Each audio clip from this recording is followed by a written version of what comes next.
All right, everybody, peace. Welcome to the GSMC College Football Podcast Show, brought to you by the GSMC Sports Network. As you guys know, I'm your host, Casuan Cottle, and we have a huge day on the show. A huge show today. We're going to be dedicating the entire episode to predictions, previews for the top games of the week in college football. We're going to end this segment by covering the biggest game of the week with number 4 Alabama going up against number 11 ranked Texas. We're going to spend the second segment of our show covering the matchup between USC and Stanford.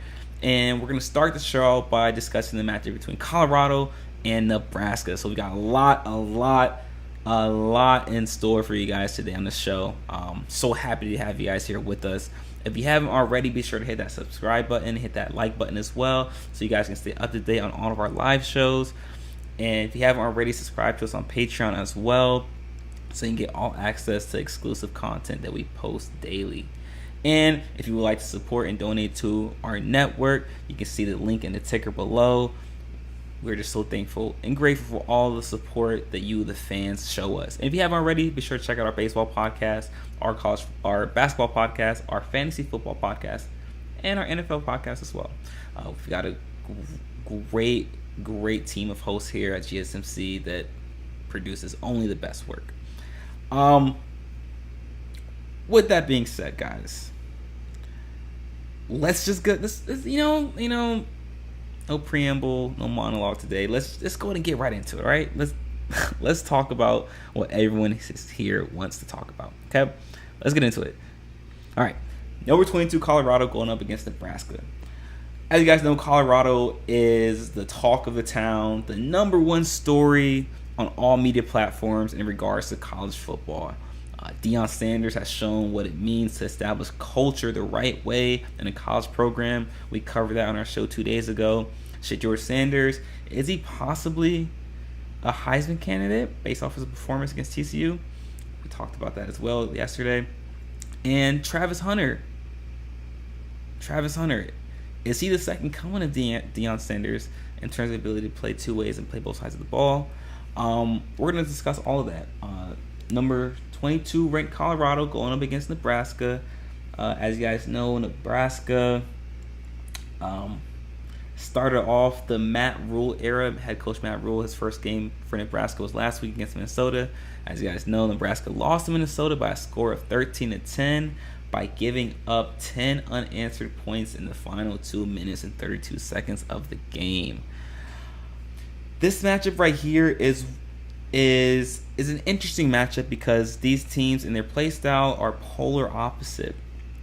We talked about this in the show yesterday, how Colorado is built, based off what we saw yesterday, Colorado is built more for the Big 12 in terms of their size and the way they like to spread the ball and the way they rely on the offense and the way that their defenses ran too. They're geared more for the Big 12 as opposed to the Pac-12. And Nebraska is prototypical Big 10, smash mouth, real physical, predominantly run game, very rarely passes the ball. Your prototypical cliche Big 10 team. It's almost as if you pull this Nebraska team out of the 2004 season. Early 2000s, Big 10, smash mouth football. This is what Nebraska is. And the offense of Nebraska struggled immensely. Quarterback Jeff Sims threw 3 interceptions in his first start after transferring from Georgia Tech. Nebraska ran the ball 37 of his 56 offensive snaps.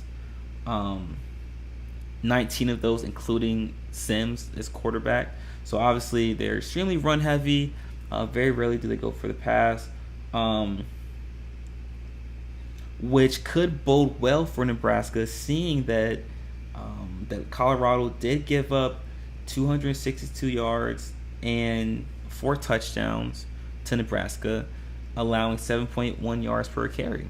So that could bode well for Nebraska in this game. It's just such a stylistic clash, though. Nebraska has a solid secondary, but however, it's hard to really gauge it because Minnesota, they have a struggling offense as well, with a young quarterback and a young receiver core. So it's hard to really tell and gauge how good Nebraska's secondary is, and will they be able to handle the pace of play and the speed of of Colorado. As we saw, Colorado has amazing speed on the outside, led by Travis Hunter. They ran the score up and they performed well against a TCU team that has returned quite a few members of their secondary from the national championship game last season. So that is a positive side, positive thing for Colorado. That's a positive thing going into this game. And the big key is, will Nebraska be able to generate pressure on Shedeur Sanders? Will Nebraska be able to force Shedeur Sanders out of the pocket and force him to extend the play? If Nebraska can get to Shedeur Sanders quickly, then that alleviates pressure on the secondary. And that's going to be the key to the victory for Nebraska, is their defense interior and how much pressure can they generate. They're going up against Colorado front line that gave up 4 sacks against TCU, and they have shown that the size differential, they are an undersized offensive line, and they're gonna struggle. It looks like they might struggle against bigger offensive linemen, or a bigger offensive line. And though this is a stylistic clash, it's a huge stylistic clash, it's going to be an exciting game. When it comes to football, especially college football, when you get teams that don't match up stylistically, it's always exciting football, and it's always great. It's always a great game. That's why we love bowl season so much, because you get these matchups of an Alabama versus an Oklahoma, or an Oregon versus Wisconsin. Well, Oregon's going to be playing Wisconsin next year, based on what the Big Ten is going to look like. But you guys understand the point that I'm making, where these stylistic clashes make for great matchups. And if we look at the spread right now, Colorado has a spread of 2.5. So the odds makers in Vegas believe that Colorado will pull off this victory, and the over/under is at 58.5, which tells me that this is going to be a high-scoring game. Low 30s, high 20s, and that tells me that Colorado will be successful in their passing attack, because one thing that Shedeur Sanders did do a good job of was getting the ball out early in the second half. Colorado made a great adjustment of getting the ball out quicker on crossing routes and even dig routes and slants and comebacks. So the offensive line wouldn't have as much pressure or need to protect Shedeur as long. So Deion Sanders did a great job in the second half of that game against TCU by drawing up quick plays and routes for the receivers that allow Shedeur to get the ball out quickly. And because the speed of the receivers is so quick with Colorado, I think that they're gonna outrun and outperform the secondary of Nebraska, because Nebraska likes to run a lot of man coverage, and they like to throw in an extra nickel, an extra DB, are they going to need to, in order to match up correctly and alleviate the pressure of the secondary. So it's going to be It's going to be a great matchup. I do have Nebraska winning this game by a score of 32-21. 32-21. That is my score for the game. I think Nebraska's offense, though they are an average at best offense based on what we saw last week against Minnesota, I think Colorado's defense is just, they struggle. They're not very good as well, and Nebraska will be able to run the ball, which is going to bode well for them. But however, there's just too much offensive firepower at Colorado, and there's something about that energy in a locker room, especially at the collegiate level, when you hear the things in the newspaper, you hear things in the media, and you hear how much their narrative is driven for you guys and for your team, that you guys are a team of destiny and everyone's quote unquote pulling for you guys. And sometimes that can galvanize a locker room, and sometimes that can add an extra boost of confidence for a team as they move about the season. And I think Colorado is in that position where they're listening to the stories and narrative that's being created by the media. They're not allowing it, though they're allowing it to give them confidence. It's not going to be too much of an issue for them, and they're not going to look too much into it. They have a great balance, and Deion Sanders has done a great job of that by making sure the team is locked in and composed. But it's just something about knowing that the storylines are that you guys are a team of destiny, and that you guys have a lot of confidence. The media has a lot of confidence in you guys. Being in a locker room and hearing that is sometimes galvanizing. It can add an extra boost of confidence, like I said, and I think that's going to help Colorado with this matchup against Nebraska. And I think I think Colorado's going to win this game.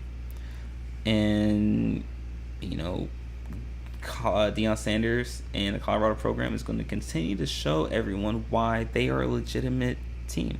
They're a legitimate team, and they deserve to be in the top 25. But guys, speaking of other teams that are riding a wave of positive storylines from the media, USC plays Stanford this weekend. We're going to cover that game in our next segment. So guys, stick around. You're not going to miss it.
All right, everybody, welcome back.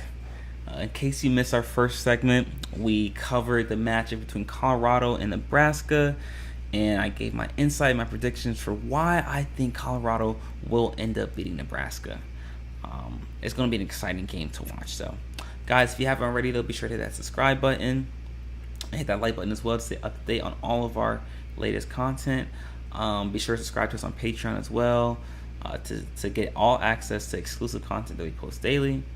And if you would like to support and donate to our network, be sure to hit that link right there in the ticker below. We're just so grateful and appreciative for all the support that you, the fans, give us. So thank you so much. And be sure to stick around for our last segment of the show today, where we cover the biggest game of the week with Alabama Crimson Tide going up against the Texas Longhorns. But with this segment, guys, let's talk about the final matchup of the Pac-12, or the final matchup of them being in the Pac-12 between USC and Stanford. As you guys know, the Pac-12 is pretty much going to be kaput, as they say, next season, and this will be the last matchup between USC and Stanford. USC is, coming off a 66-14 blowout win over Nevada. Caleb Williams threw for 319 yards and 5 touchdowns before USC pulled all of their starters at the end of the first half. So the all the starters for the offense of USC didn't play in the second half. And as you guys know, USC also played in week 0 of the season, beating San Jose State by a score of 56-28. What are some things to look for in this game, in this matchup between USC and Stanford? The first thing we should look for is the defense of USC. How good is USC's defense actually? We all expected their offense to be great, and from all intents and purposes, it looks like they are. It is led by Heisman front runner Caleb Williams, but the defense is still questionable. Though the USC offense is averaging 61 points through 2 games this season, the defense has left a lot to be desired over the course of these 2 games. They allowed over 400 yards and 28 points to a San Jose State team that should have been supremely unmatched to USC. And though the USC defense did look a little better against Nevada, it held them to just over 200 yards.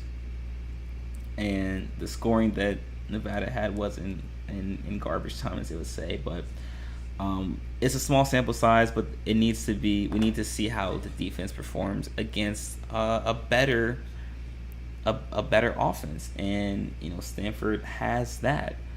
Stanford has just that. Though Stanford had a 3-way quarterback battle coming into fall camp, ultimately Ashton Daniels was named the starting quarterback, and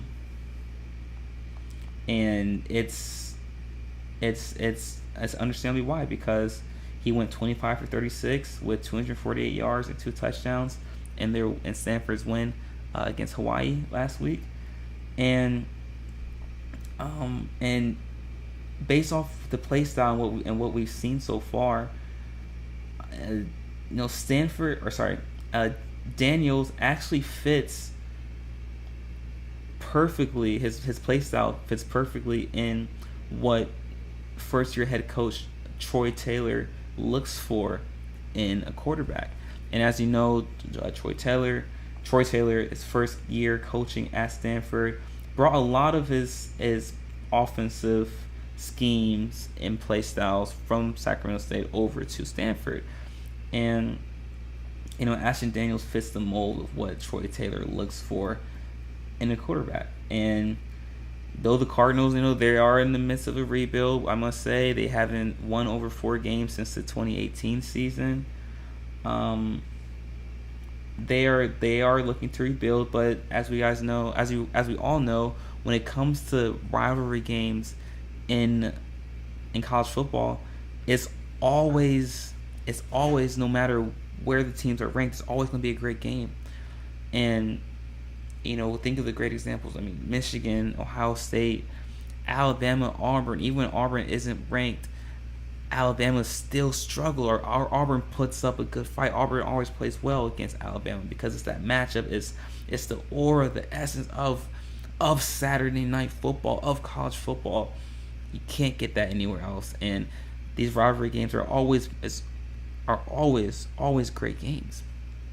And that's why some people, based on what I've seen in sports media over the course of this week, are going with Stanford. They're picking Stanford to upset USC because, like we said, there are some question marks on the defense side of the ball for USC. And this will be a more emotional game than usual for this rivalry, due to the fact, like we talked about in the beginning of the segment, that this is the last matchup for these two teams in the Pac-12. And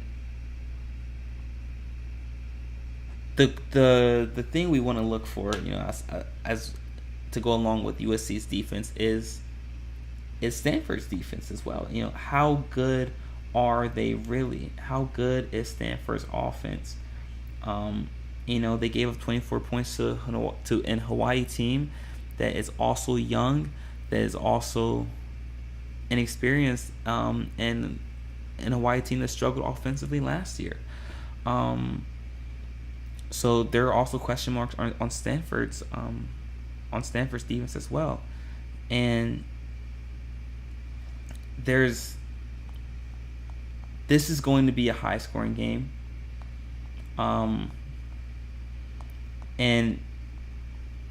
I don't want to fall into giving outlandish takes or giving what they call gotcha takes. It's like gotcha journalism, where you just say something for a hot take just to rile up the crowd or the audience.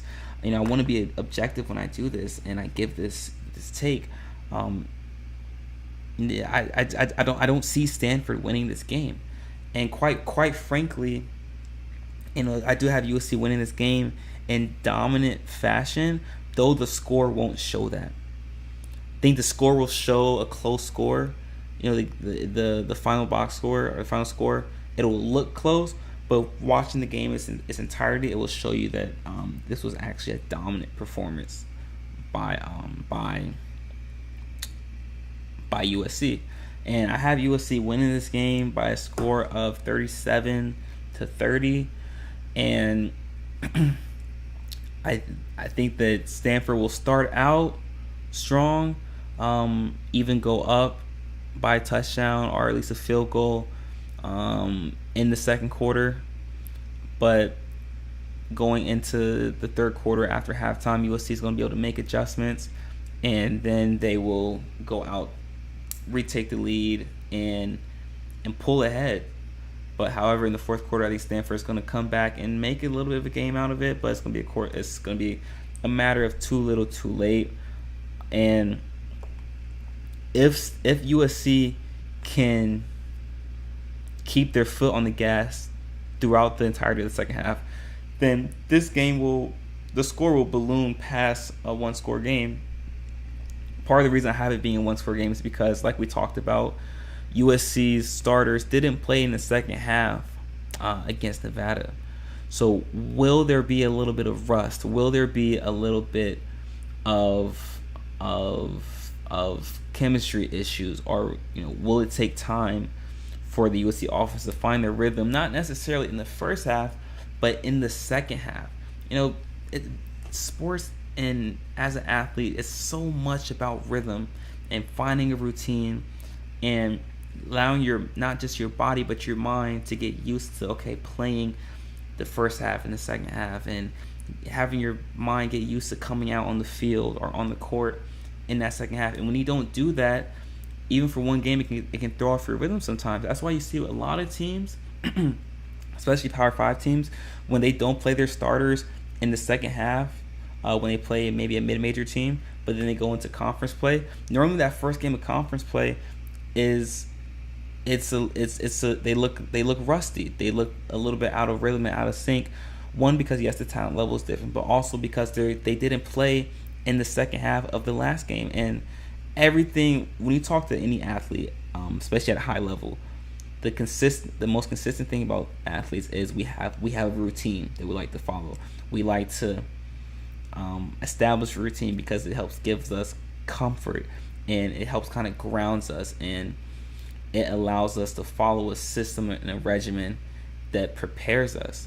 And that regimen and routine gives us stability and peace of mind. And that peace of mind is essential going into any match in any game, because it now allows us to have the confidence to trust our workouts, to trust our routine, and that helps propel us to success.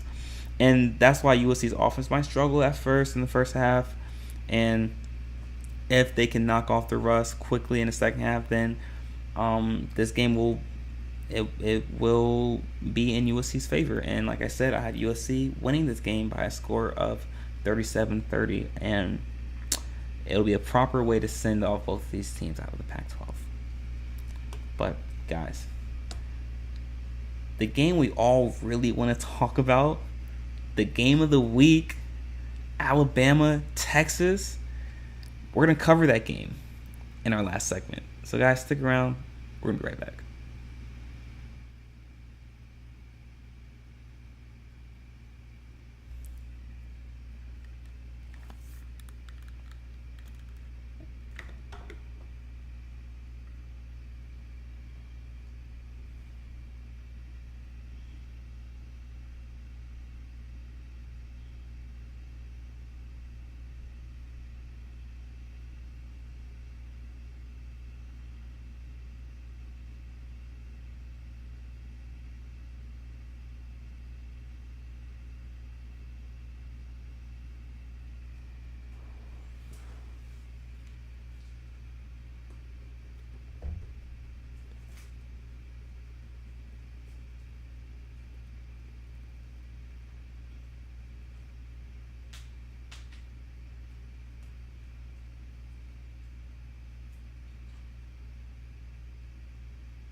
All right, everybody, welcome back. In case you missed our first two segments of the show, in our first segment, we talked about the matchup between Colorado and Nebraska, and though it's a stylistic clash, it's going to make for great football, and it'll be exciting to watch. Though I do have Colorado winning that game against Nebraska. And in the second segment, we talked about the matchup between USC and Stanford, the final matchup between these teams in the Pac-12. It's going to be an exciting matchup, an emotional matchup for both of these programs. And it is going to be a high-scoring game. And I do have USC pulling this game out, but their defense will be tested. And it'll be interesting to see just how much rust is on the USC's offense when they match up against a formidable opponent or formidable defense. But, guys, the game we all want to talk about. By the way, guys, if you haven't already, be sure to hit that subscribe button, that like button as well, so you can stay updated on our latest content. And if you want to donate and support our network, the link is right there to click on that. And we're just so grateful for everything that you guys do. None of this is possible without you guys, the fans. But with that being said, let's get right into it, guys. Let's talk about the game of the week. The game of the week. We've got the Alabama Crimson Tide going against the number 11 ranked Texas Longhorns in Bryant-Denny Stadium in Tuscaloosa, Alabama. This is a matchup of last year's rematch of last year's matchup between Alabama and Texas, where Alabama squeaked out a 20-19 win off a late field goal from Will Reichard. And Bryce Young got hurt in that game. That's the game where he hurt his shoulder, which is part of the reason why Alabama struggled in that game. And that was Quinn Ewers of Texas, his coming out party as well. But what does that mean for this week or for this year? Really nothing. It's a new season, it's new teams. But what do we know so far? Alabama's offense looks phenomenal once again led by a great quarterback. Listen, I was thinking about this the other day. I know that when you think of Alabama, the first thing you don't think about is their quarterbacks, but we got to actually sit back and reflect is Oklahoma QBU or is Alabama actually QBU? Let me think about this. Think about this, guys. So, since the 2015 season, when Alabama beat Clemson in the national championship game led by Jake Coker, Alabama has had Jalen Hurts, Tua Tagovailoa, Mac Jones, and Bryce Young, all NFL starting quarterbacks. I mean, listen. And based off their success and what they've done in the NFL, we see what has happened to Kyler Murray and also to Baker Mayfield for Oklahoma. Listen, Alabama might be the real QBU, being completely objective. But Jalen Milroe is the newest addition in the long line of successful Alabama quarterbacks. So Jalen Milroe looked fantastic against Middle Tennessee State last week. He looked phenomenal on the ground and in the air. He threw for 194 yards and 3 touchdowns, and and added two rushing touchdowns to go along with 100 rushing yards as well to add to that. And he didn't play in the fourth quarter, though I do understand Texas Texas defense is going to be much more stout than that of Middle Tennessee State. There's still going to be some carryover to that. And the question is going to be, what will what will Texas's offense be able to do against a stout defense by Alabama? Currently the spread has Alabama -7, and the biggest key for this matchup between Alabama and Texas is going to be the offense of Alabama. They've got a couple returning pieces. Obviously, Jalen Milroe, who was a sophomore last year, or who was a freshman last year, didn't play. McCluster, their starting running back, is now the starter as opposed to last year. Jahmyr Gibbs and James Burton, wide receiver, is back as well. And also 2 more receivers they have returning from last season for Alabama. So they got a very experienced offense. And the offensive line for Alabama looks solid. They look stout. They look physical compared to last season. And these are guys that are juniors and seniors at this point, and they've developed, and now they're starting to come into their own. And the way they looked against Middle Tennessee State is an indication they're not going to struggle at all with Texas. And this game is being played in Bryant-Denny Stadium. As you guys know, Alabama hasn't lost in Bryant-Denny Stadium since 2019 when they lost to LSU and what some may consider the greatest college football game of all time. It was an LSU team that had Joe Burrow, Jamar Chase, Justin Jefferson, Clyde Edwards-Helaire, and that's just on the offensive side of the ball. Moss, and the offensive side for Alabama had Tua Tagovailoa, Devontae Smith, Jerry Jeudy, Henry Ruggs, Najee Harris. And that's just the offensive side of the ball. We're not even talking about the defense side of the ball yet, but that was a highly entertaining, high-scoring matchup. But Alabama has not lost at home since that game, and that's not going to change this weekend.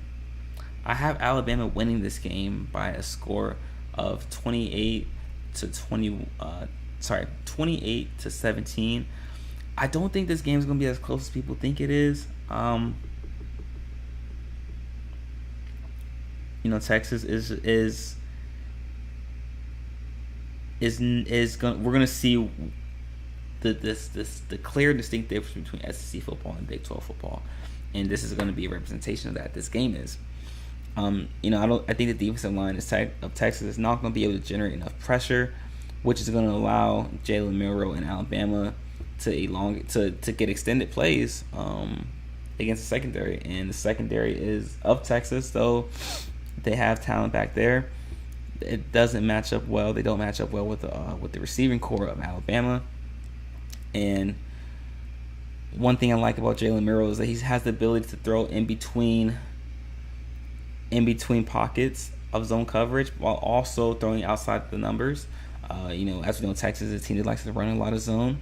So that's going to actually bode well for Alabama because Jalen Milroe is an extremely accurate passer. And, couple that with the fact that he's going to get a lot of time in the pocket because of his protection, it's going to bode well for Alabama's offense. And like I said, I have Alabama winning this game by a score of 28 to 17. And people are going to be put on notice again for Alabama possibly being national title contenders. But, guys, that is my prediction for Alabama, Texas.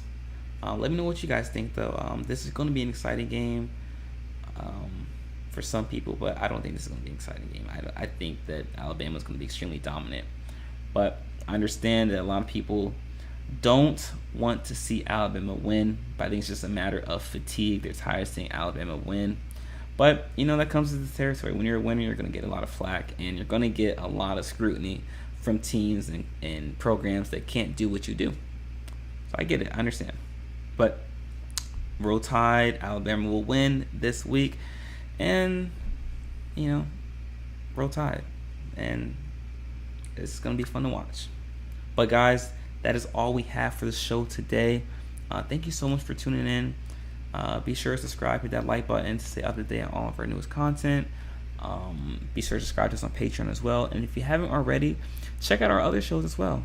Check out our baseball podcast, our basketball podcast, our fantasy football podcast, and our NFL podcast. Guys, we'll be back again same time on Monday. Until then, continue to stay safe, be vigilant, make smart decisions, and until next time, guys, peace.